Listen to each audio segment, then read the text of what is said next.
You should sit down first. Hi, Sure you. this is Edip. Hello. And your name? Am I supposed to introduce myself? John. John. Yeah. John and Edip. It is 8th of what? February. It is. This tripod is a little bit kind of too many adjustments it needs. Okay, I hope it is now better. Right. Yeah, this is a new one. Yeah, it'll work. Now, guess what? He is my neighbor. God designed that way. Of course, he doesn't believe in God. I want to a little bit irritate him. He is my neighbor just across. I can scream from here. He will hear me. And he is a philosopher. He has taught philosophy. We have been talking and walking together. Besides that, we didn't do anything else. We didn't play soccer and those kind of things. No, those days are over. Not chess, I think. Okay. And a moment ago, we were talking about education. And I told him a little bit about my experience in education. And he was talking about his experience. I said, let's record it. And maybe afterwards, we can have some conversation on different issues, philosophical issues. And let's start with education. Okay. You're talking about, go ahead. Well, I used to teach a course, a graduate course, master's level course in the philosophy of education. It was a college in the State University of New York that I taught at, in Portland. And these were the students in this course. I taught it several times. They were all almost all working teachers, primary and secondary school teachers. And I was thinking about writing a book using the kind of design of that course. And the idea was, there were two basic ideas behind this. One of them is that if you're going to think seriously about education, you need to do it in the context of larger, more general ideas. And if you look at the people who wrote about this in the history of philosophy, they all did that. I mean, the ones who had the most impact, like Plato or Rousseau or Dewey or Freire, which is the philosophers I used in this course. So they all had what I call a systematic approach to the philosophy of education. So they had more general ideas about knowledge, reality, society, individuals, ethics, these kinds of things. And then they would fit their thinking about education within the context of those broader ideas. So when teaching this class, we would look at those aspects of their thinking as well, so that we could understand why they thought what they thought about education, this, that, and the other. I know that maybe most of you are not into philosophy. If teachers came because of the title of this video, I don't know what title I will put afterwards. We'll do so. I have different than his experience. I have also teaching experience 10 years at K-12 schools, while also I was teaching at college.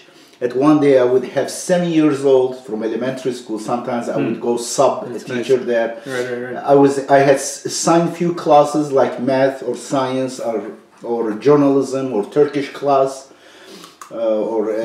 Something like that. I didn't teach only Chinese and Spanish. Besides that, I taught almost every class, including convention class. But I had different experience. 7 years old, and I would have, in fact, one semester I had 70 years old, more than 70 years old in my class in college. I had that experience. And what I saw that, unfortunately, the critical thinking and critical and creative thinking, what's called skill, talent? Skill, it can be learned. Yeah, no, if it is aptitude, we would say maybe, of children is not nourished, is not encouraged by the traditional education. Unfortunately, they are considered as like spectacle, or their skull, open a hole, and then push into it sometimes pieces of information, nuggets of information, Paulo Freire called this the banking method of education. Oh, really? Yeah, you make deposits. Deposits. Yeah, and he said it's a terrible way to think about education. The worst way to educate kids. In early age, they need to basically use their God-given or nature-given, correct? Holy nature. Natural thinking skills, which is we are born with logic program, correct? Rules of inference.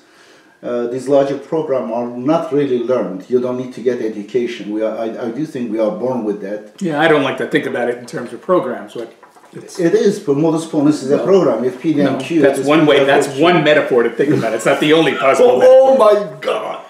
Okay. Anyway. And therefore,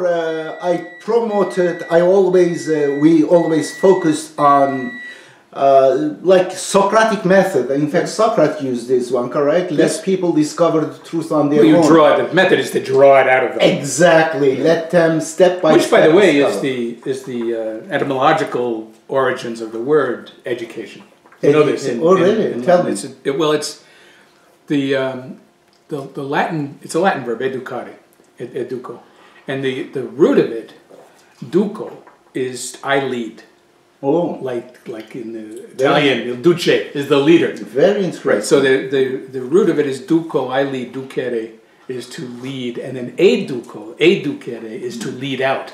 I see. So educate, what becomes in English education through various other languages, is in French in particular, is to lead out of somebody. So it's this Platonic assumption, this Socratic assumption. You're drawing out of people what they have in them already. We are doing pushification. Yeah, pushing, right.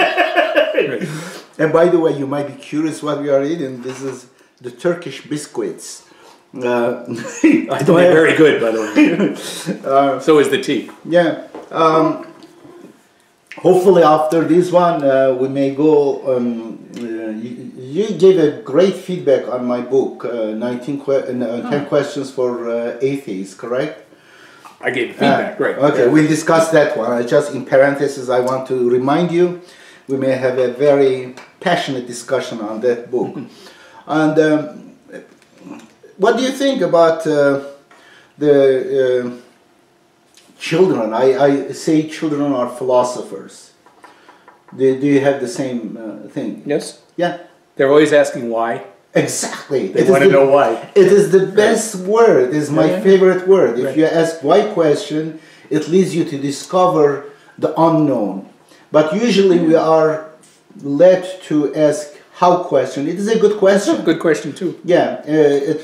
But why, I think, is more powerful, more deeper question than how. Well, I think it depends on what we're talking about, but the other assumption I used, by the way, when I used to teach this graduate course in the philosophy of education was, and it sounds a little silly, but it worked in my opinion, it was the questions to ask were the journalists' questions. Questions about education one wants to ask are the journalists' questions. Who, what, where, when, why, and how. Exactly. And it turns out if you start to ask those questions about education, you get opened into the whole arena of issues about, who do we teach? Rousseau thought we teach boys. We shouldn't teach girls. He wasn't so good on these questions. What do we teach? And do we teach everybody the same thing? Plato thought, no, we don't teach everybody the same thing. Rousseau thought, no, we don't teach everybody the same thing. Dewey and Freire, more modernist people, think we do. When do we teach?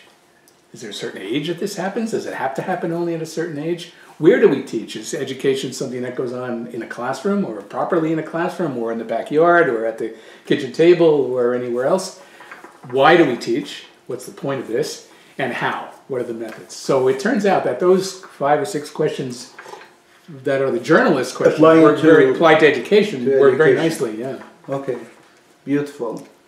And are words, these questions also related to space, time, matter, energy continuum, correct? Well, in the sense that they're happening in the language, basically, the components of the language is basically a representation of the universe we are in. It is very strongly related, like what is matter, correct?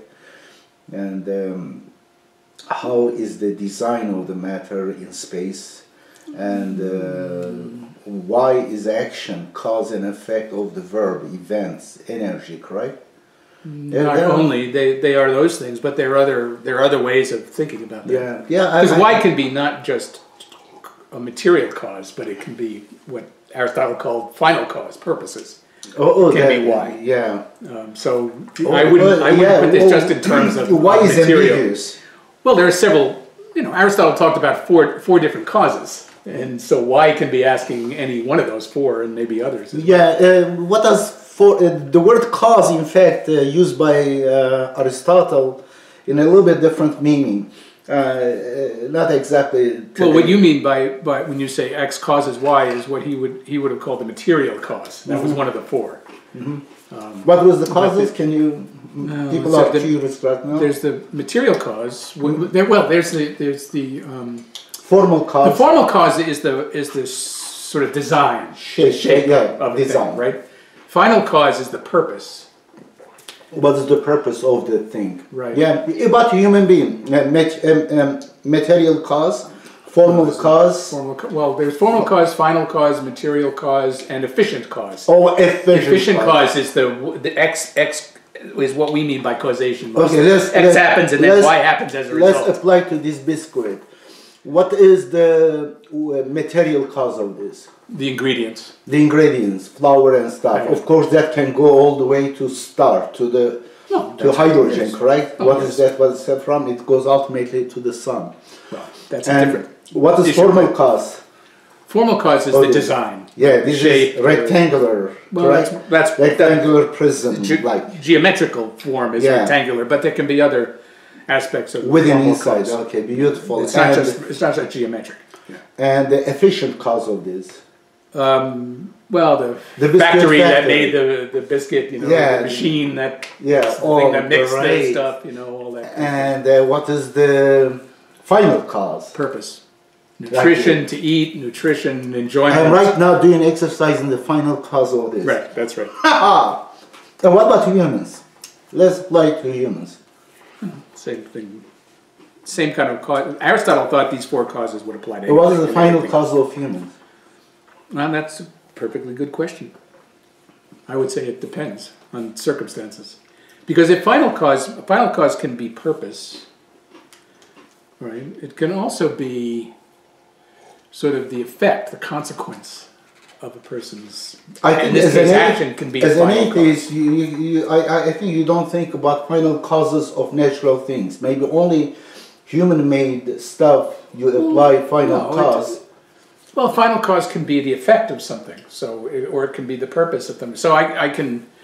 Natural causes can have natural objects can have final causes. This piece of fruit can have a final cause. A final cause can be nutrition. A final cause can be how the nature intended it. Correct. Well, but nature that's a metaphorical way of speaking. Nature doesn't intend things. People intend. He thinks everything here is made by stupid atoms. I don't think that at all. No. They're smart. This is made by people. It's made by plans. It's not just made by stupid atoms. This one. This. Well, this is made by stupid atoms. I don't think atoms are stupid. Oh, I don't think they're smart either. Oh, really? It's a category mistake.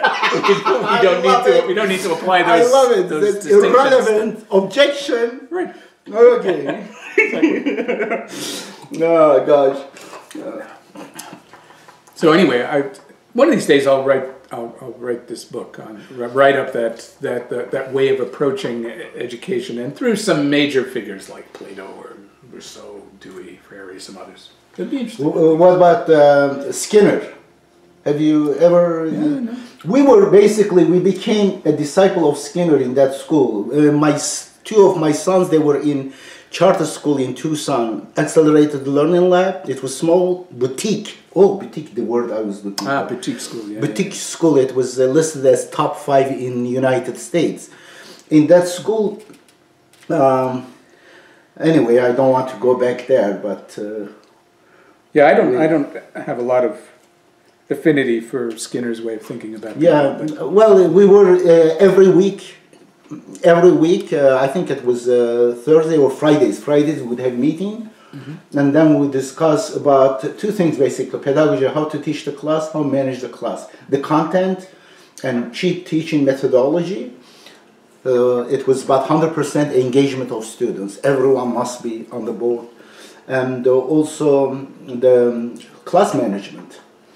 And we were basically applying theory in classes, and then come next week, discuss the results in every class, both on individual and on whole class basis, and then modify it, go back, and incredible education. We were as teachers, we had always education, sure. Continuous education. But a week isn't enough time. I mean, if you tried to do Skinnerian operant conditioning or something, you know, you wouldn't get anywhere in a week anyway. Yeah. And you know, I just that way of thinking about how to organize a classroom or people's behavior seems to me antithetical to the idea of educare, drawing out. You're not drawing out; you're manipulating through external kinds of reward systems. You have to also give them something, and then but nourish their critical thinking. Well, yeah, but it's not because the way it's not because behavior is determined by operant conditioning circumstances or methodology. It's because we like. Everybody likes to be praised. For example, I do. I assume you do. Everybody likes compliments and praise. Well, those are kinds of rewards, and we respond well to that. Sure, but that's not really evidence for Skinnerian kind of. Well, reward.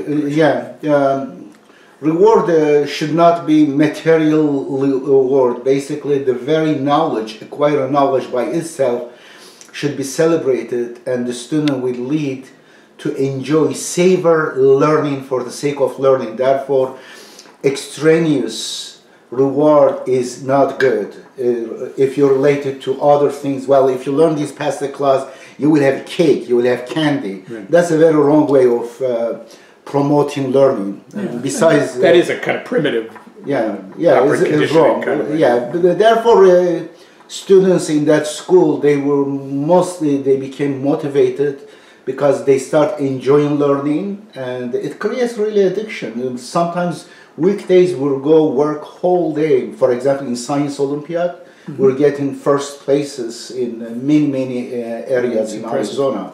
Right. And in math, we got first places in Arizona too, in algebra and stuff. Anyway, I have a book. It is becoming pickle in my computer, like many other books. When I was young, I used to write a book, focus on that book, like laser sharp focus, and then finish that book in several months. Just one single book, nothing else. But now with time, when you write a book, you start having side book, like you are riding a horse, and then you end up several horses nearby. You jump over them, and here and there. Now I have about maybe more than a dozen, about 20 books. Some of them in the beginning as a embryo, some of them fetus, some of them born baby but crawling, and few of them walking, but they are not yet. And one of them is about education. 29, it's called what? 29 rules for teachers, 19 rules for parents, and 9 rules for students. And we may go over that one if we have time. I love it. Very, very good rules. Basically, for each page, 2 pages, I have rules. Totally will be how many pages? 114 with the introduction, with few other things. It will be about 150, 160 page. Because there are many books on education, it is that thick. Right. Goodness sake, it is by itself you lose your appetite. Well, it depends what they're for and who they're for. Yeah, but everyone do not have so much time to. Well, not every book is for everyone. Yeah, you're right. Some books are for certain sorts of people or people with certain kinds of interests. Let me have tea. Hey, in case you wonder how I make tea, in coffee maker, I dedicated coffee maker for my tea. We have loose tea. It's very good. Yeah, here it is. Usually I drink here, but today I changed it. This is my tea. Very unusual. Turkish people, Kurdish people do not drink here. But because he's my guest, I didn't want to be... That's right. Out of mugs like that, I drink beer. I don't drink beer. I'm a teetotaler. Never drank alcohol. Never gambled. Never used obscene words. Puritan. You're a better man than I. Well, it's not better. Since childhood, I made the decision. And I only, one time in my life, I made my middle finger, I showed my middle finger. It was my speech in European Parliament. I had a speech that in the end of the speech, in order to describe the wars and covert operation of the United States, I describe it, how you write it in 9-point times Roman, one line for each operation or war. And then if you list them, it becomes 5 times longer than my middle finger, and I raise my middle finger. It is on YouTube. Yeah, I talk too much. Go ahead. You can cut me anytime. You may even fight for the words. I like to listen to. I have to stop.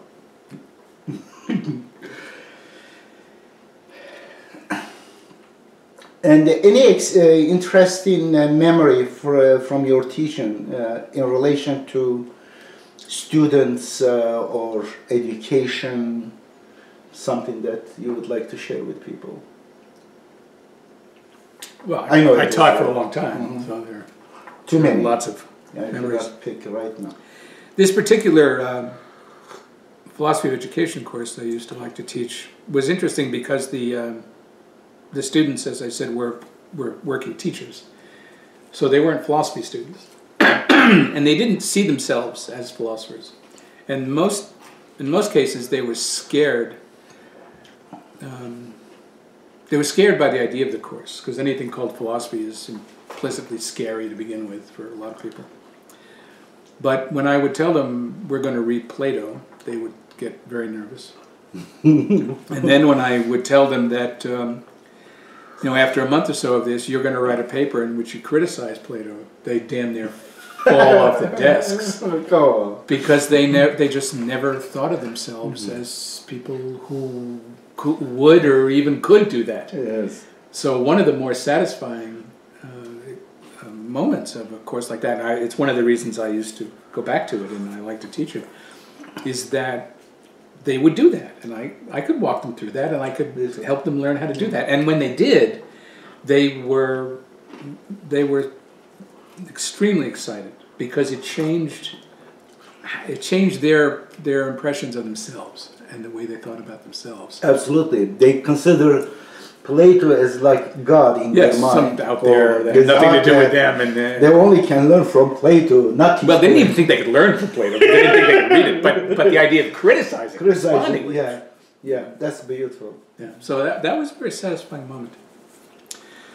Sometimes I used to do things that would be a little more manipulative. For example, I used to teach a course in applied ethics. Okay. And it was for many philosophy departments. I thought also medical ethics. Yeah, it's not kind of applied ethics. Business ethics, or medical ethics, and more general personal ethics, social ethics. These are all applied. It's not ethical theory, in other words. It's how do we think about this particular problem we face in the world or in life? And case by case. Yeah, right, case by case. But the problem, and this is true more of American students in my experience than others around the world. But American students, for a long time, and I started doing this more than 40 years ago when I was in graduate school, they would tend not to believe that there was anything to think about or to talk about, and for one of two reasons. Either, and this was often true for the more religiously oriented ones, and they were usually Christians, they would they assumed that the ethical truths were all already set and they were in the book and they knew what they were. So what's there to talk about, right, from their point of view? So that was one set. The other set of students, they tended to be, or they thought they were ethical relativists in the sense that the ethical rules are always, the acceptability or truth of an ethical principle is always relative to the individual. So that if I think something is right, then it's right for me. And if you think something is right, it's right for you. Well, if that's the case, then there's also nothing to talk about. Because all you do is figure out what you think is right, and that's it. There's nothing to discuss, or I can't be wrong, in other words. If the truth of an ethical proposition is relative to me, then I cannot be wrong. If I think X is right, it's right, period. Of course. So there's nothing to talk about. So if you've got a room of students full of one or the other of those set of people, it's a little hard to get an ethics course off the ground. For different reasons, they both think there's nothing to talk about. There is actually a third group. The third group weren't so much ethical relativists, but they also didn't want to be what I used to call, and still do, ethical imperialists. That is, they would recognize, they would have enough faith in the other, in their colleagues, enough, I shouldn't say faith, I should say they have enough respect for their colleagues and their friends not to want to tell them what they should think. So since I don't want to tell you what you should think, there's nothing really for us to discuss. You think what you think, I think what I think, that's it. So there was a lot of that going on too. But anyway, that didn't contribute much to the ability to think and talk critically about the political correctness also adds another censorship layer. Right. Then there is another layer auto-censorship. like that. Right. There's nothing. Right. Yeah, that's right. That's true, actually. Yeah.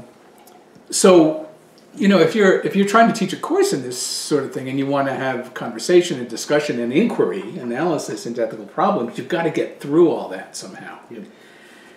And I started to do it. Generally worked. It's a little manipulative, as I said, but it generally worked. I would say to students at the beginning of the course that I have decided arbitrarily to fail 10% of them. I love that. And it didn't really matter what they did. It would be arbitrary. I would just flip a coin, you know, and 10% of them would fail the course, no matter what they did. And their reactions always, every semester I would do this, followed the same kind of pattern. First they would giggle a little bit and laugh and think I was fooling around, and then I would assure them that I was not kidding, that this is actually what was going to happen. And then once they started to get worried a little bit, then their first reaction would be at that point to say, I can't do that. And I would say, well, yes, I can.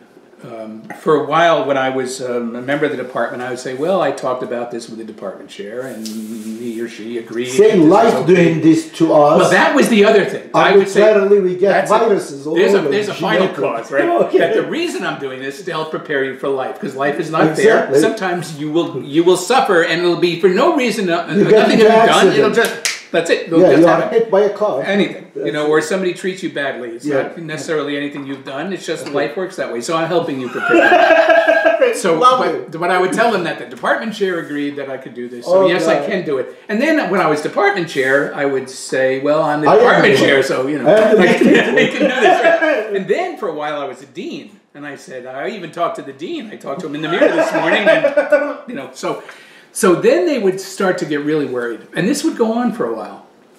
Eventually, and it always happened, eventually someone in the room would say, but you shouldn't do that. You finally got it. Because as soon as they say, I should not do that, they have acknowledged that there is an ethical rationale outside of my opinion. That they think I should adhere to or accept. And the fact is, everybody in the room thought that I should not do that. But once I could point that out to them, once they said it, then we could get somewhere and say, all right, you see, you're appealing to a criterion of behavior that you want to say, I should acknowledge whether I think it now or not. That is, I would be wrong to do what I'm telling you I want Why to do. I'm wrong. Why am I wrong? Now we've got something to talk about ethically. And then we could do the course. Well, love it, love Right. it. And it worked typically. They still didn't want to be ethical imperialists. They still thought that they had the truth, but at least they acknowledged there was something out there to talk about. Yeah, this one, what is this? This is beautiful. And I know, I changed subject. You did. Because there are Bored, are you? No, because I empathize with the watcher. You know, They're getting bored. They are fragmented brains. Now I know how many of you look at your phones. It's already your pacifier. Yeah, we need to really be aware of our audience. We have all sorts of audience. But you did. I love your example. This is so beautiful. Yeah, I never done such that, but I do kind of push their button by being provocative. Right. Yeah, so far I didn't make anyone cry except 2 students cried in my class. That's it. And one of them who cried several years later, I think 2 years later, on my Facebook, I forgotten about her, but I knew her name, and she said, Edip's class was one of the best classes I ever taken, but she was very upset in the class, crying. And then I said, well, I empathize with you, but I'm not going to accept to kind of apologize for what I said. What I say is the truth. I said there is a wall here, if you hit your head, you will get hurt, and that's the wall there, I cannot really change it. But she was, it took a few years for her to find out that what I was telling has some truth in it, and that acknowledged, yeah. But yeah, the fragmentation, and therefore I provoke them to stand on their whatever they stand for, but usually shy. There are some students shy, and sure. I'm very surprised that also a lot of them have relativistic ethics somehow developed, that, well, we cannot say it is wrong. That's unbelievable. Or they put it in different ways. In one way, it is also, I think is right. there is extreme of it, thinking that arrogantly that what we have ethical rules, it must be universal. Everyone right. must follow that one. It is another end of it. Right. One is that is one. Yeah, yeah, that's the other extreme. And they think they already have it because they found it in the book or something. Or found it in the book, or just through propaganda of their country, right. whatever. Yeah, their country, their parents, yeah, or whatever. That's true. They never question it. Right. Yeah. Yeah, so you do have those extremes, and getting people to be willing to shake loose of those extremes. Do you think that? I don't know how long this gone. I don't want to exceed too much. Okay, 32 minutes. Let's few more minutes. Yeah, finish it at 35 something maybe. That's fine. 36 minutes. 36 not is a good thing. 38 minutes. Okay. You're the numerologist here. You pick the numbers. Okay.